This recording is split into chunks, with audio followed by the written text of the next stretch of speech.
Hi, my name is Katie Wang, and I am a student at Loma Linda University's School of Public Health.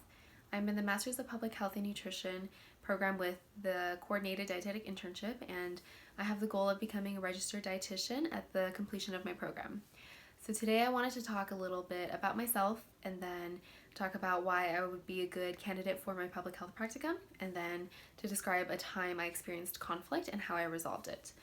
So I grew up in Southern California, lived here all of my life, and I attended Cal Poly Pomona, earned a Bachelor's of Science in Foods and Nutrition and Dietetics, and when I graduated, I knew that I wanted to pursue a master's program, but also complete a dietetic internship.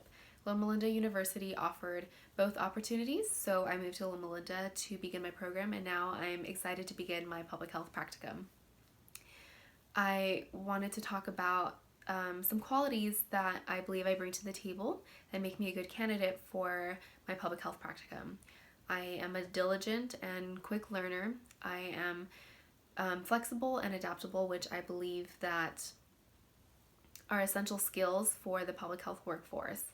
I am particularly interested in the Lewis San Antonio Healthy Communities Institute, HCI.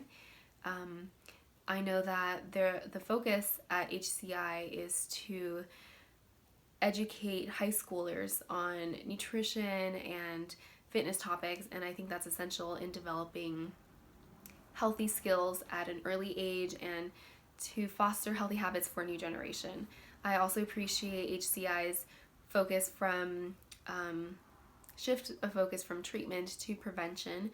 I think that preventative care is essential for the modern healthcare system, and I'm excited to be a part of that. I also bring to the table some background experience. I was a peer health educator at Cal Poly Pomona's Student Health and Counseling Services for about 3.5 years. During that time, I developed my skills in one-on-one education, counseling on nutrition and stress management topics.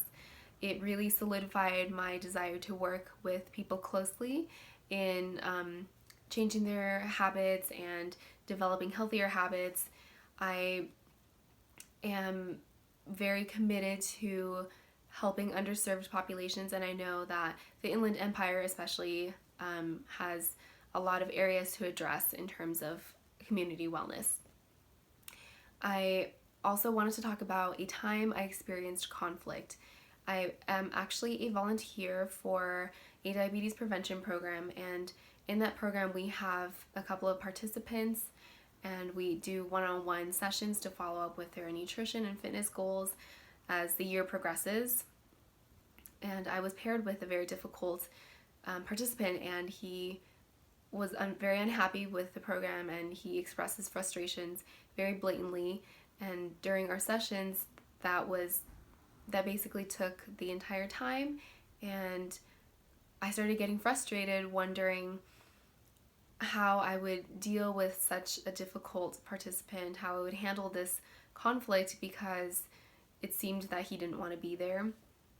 And it took me a couple sessions, but I knew I had to take a step back and reframe the situation and make it not about me, and to really focus on him and his needs. I needed to listen to him and really listen. So at our next session, I told him, I hear you. That sounds very frustrating. And I asked him, is there anything that I can do to make your experience here better? And when he heard that, he was silent for the first time in a very long time. He was shocked that anyone would ask him that. And only at that moment were we able to have a productive conversation about his goals and how he's doing in terms of his fitness and his nutrition, and we were able to then communicate clearly about the expectations we had for each other, for the program, and after that step, we are now having a great working relationship. That experience, although frustrating at the time, taught me a lot about having patience for the community you're working with, to develop empathy for them, because you are there to help them and you want to make it about them and not me. That experience really humbled me, and I I'm very proud of the way I handled that conflict. I hope that this interview has been helpful for you, and I wanted to thank you for your time.